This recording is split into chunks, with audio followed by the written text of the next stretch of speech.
All party United मोर्चा हमने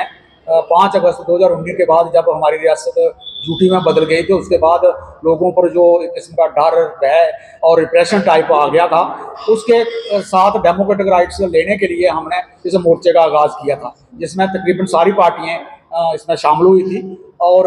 उसमें हमने लगातार धरने मुजाहरे करके एक डिमांड उठाई कि हमें स्टेटहुड दी जाए और हमारा जो पोजीशन थी, जो हमारा स्पेशल स्टेटस था, वो बहाल किया जाए। तो उसके साथ सभी पार्टियां शामिल भी रही और उसी एजेंडे पर इलेक्शन भी लड़ी गई। इंडिया अलायंस था उस वक्त देश में और रियासत में, जम्मू कश्मीर में हमने यूनाइटेड मोर्चे की तरफ से उन पार्टियों को सपोर्ट भी किया, उनके हक में अपना एक पर्चा भी निकाला ऑल पार्टी यूनाइटेड मोर्चे की तरफ से, और हमने सपोर्ट किया, मत भी दिए कि ताकि एक अच्छी सरकार जहां पर बने और वो सरकार सेकुलर हो, डेमोक्रेटिक हो, प्रो पीपल हो, लोगों के हक में हो, एम्प्लॉयमेंट के हक में हो। तो वो सरकार जीती भी और आज वो सरकार बनी हुई भी है। 100 दिन से ज़्यादा हो गया, इसमें कोई शक नहीं कि सरकार ने पहले ही असेंबली सेशन में वो रेजोल्यूशन भी पास किया कि जम्मू कश्मीर को रियासत का दर्जा दिया जाए और 370 पर हमारे साथ बातचीत करके और इसका स्पेशल स्टेटस का बहाल किया जाए। लेकिन आज तक यूनियन गवर्नमेंट ने उसका कोई जवाब नहीं दिया। असल में स्टेटमेंटें 5 अगस्त के बाद कितनी आ गई, प्राइम मिनिस्टर की तरफ से भी आई, होम मिनिस्टर की तरफ से भी आई और इलेक्शन के बाद भी प्राइम मिनिस्टर की तरफ से आई कि समय आने पर हम स्टेटहुड देंगे, लेकिन अभी तक कुछ नहीं हुआ। कल राष्ट्रपति भाषण भी हुआ पार्लियामेंट हाउस में, लेकिन उसमें भी कोई इशारा नहीं था कि जम्मू कश्मीर को आगे कोई उसके अधिकार या उसका स्टेट तब्दील और हुड दी जाएगी, राज्य का दर्जा दिया जाएगा, नहीं दिया है। इसलिए हम अपनी सरकार, जो चुनी हुई सरकार है, जिसको हम अपनी ही सरकार समझते हैं, उनसे उसी से हमने गिला भी करना है, उसी से हमने एतराज भी करने हैं कि उनके हमने मत भी दिया है और वो सरकार भी हमारी है। इस सरकार ने जिन्होंने तो हमारे साथ धोखा किया, उनसे तो हमें एतराज ही एतराज है कि वो तो कुछ ना लड़ेंगे जम्मू में और ना जम्मू वालों को कोई हक दिलवाएंगे। लेकिन जो सरकार बनी हुई है, जो जुली मुली सरकार है, जिसको तकरीबन सारी डेमोक्रेटिक, सेकुलर और प्रोग्रेसिव लोग जो है वो सपोर्ट कर रहे हैं, जिसमें लोगों का हक मिलने के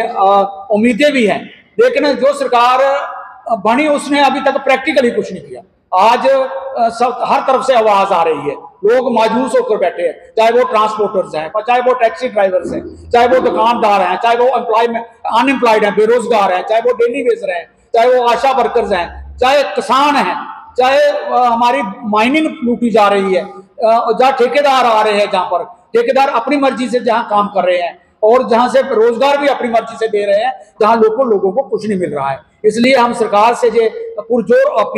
अपील करना चाहते हैं और उसमें अपील में अपनी डिमांड जो हम ऊपर दर्जे पर रखना चाहते हैं कि फौरी तौर पर लोगों को रोजगार दिया जाए। और जो करप्शन हुई है पिछले 5-7 सालों में गवर्नर रूलों में और लेफ्टिनेंट गवर्नर रूल में, जिसमें कई बार भर्तियां हुई और भर्तियां पकड़ी गई और उस पर एतराजात निकले और सेक्रेटरियों की आपस में बहसें हुई और एक सेक्रेटरी तो जहां से निकाला गया, परमार साहब जो उस वक्त पीएच जल जीवन मिशन का चीफ सेक्रेटरी था, उसने इल्जाम लगाया था कि जहाँ हजारों करोड़ रुपए की पाइप जो है वो गलत खरीदनी चाहिए थी, जीआई पाइप, और खरीदी गई रबड़ की पाइप, और उस पर पंचों सरपंचों ने भी शोर मचाया कि ये तो लोग काट कर ही ले जाते हैं। उस पर कोई इंक्वायरी नहीं हुई। उस सेक्रेटरी को जहां से जाना पड़ा, उसने इल्जाम भी लगाया कि मुझे गलत समझकर जहां से बाहर निकाला गया है। और ये बातें जो है, आज भी ऐसा लग रहा है कि सेक्रेटरीट के अंदर आज भी 2 किस्म की सरकारें चल रही है, एक यूनियन गवर्नमेंट की सरकार चल रही है, एक राज्य यूटी की सरकार चल रही है। इसलिए इन हालात में लोगों को सबसे बड़ी तकलीफ है, बड़ी परेशानी है, लोगों के काम नहीं हो रहे हैं। हम इस सरकार से ये अपील करना चाह रहे हैं कि इसको फौरी दर्जे पर कोई या तो कमीशन बैठाया जाए ताकि हमें इसका पता चले कि करप्शन हो रही है। अभी हर्षदेव जी ने भी एक प्रेस कॉन्फ्रेंस दी थी, मीडिया, सोशल मीडिया में भी आई, उन्होंने कई चीजों पर इल्जाम लगाए कि जहां जहां करप्शन हुई है, जहां जहां पर बड़े बड़े स्कैम हुए हैं, बड़े बड़े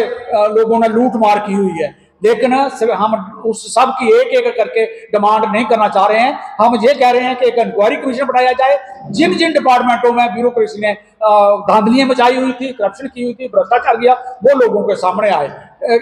एक अकेले के लिए नहीं पता चलेगा। और दूसरा, हम डिमांड करते हैं कि फौरी तौर पर डेली वेजर को पक्का किया जाए और एम्प्लॉयमेंट दी जाए। और मीटर का जब पानी पर कोई टैक्स या प्रॉपर्टी टैक्स वगैरह कोई नहीं लगना चाहिए। ये लोगों के आगे ही जहां माली हालत बड़ी बुरी हो चुकी है, और माइनिंग जहां से जो गलत ली जा रही है उसको रोकना चाहिए, और इंडस्ट्री के एक रेशनलाइज करनी चाहिए। इंडस्ट्री ये नहीं है कि हमारी पहाड़ी रियासत होने के नाते थोड़ी सी जमीन मैदानों में मैदानी है, उसी में अगर इंडस्ट्री लगाई जाएगी कठुआ से लेकर सांबा तक, जब भोजपुर तक, जब बिस्ना तक, तो वो जमीनें तबाह हो जाएंगी, जहरीली हो जाएंगी। रेड कैटेगरी की इंडस्ट्री लग रही है और लोग जहां पर तड़प उठे हैं, और कठुआ में तो इस पर संघर्ष शुरू हो गया है। इसलिए हम सरकार से अपील करना चाहते हैं कि सब लोग तबकों से डेपुटेशन मिले जाएं, उनके साथ मीटिंगें की जाए, और पब्लिक की कमेटियां बने, पब्लिक से पूछा जाए कि हम आपकी क्या तकलीफें हैं, ताकि लोगों को एक नया रास्ता मिले और जम्मू कश्मीर में परमानेंट पीस का रास्ता निकाला जाए, ताकि हम कोई भी आदमी, चाहे मिलिट्री का है, सीआरपी का है, बीएसएफ का या पुलिस का है या सिविल है,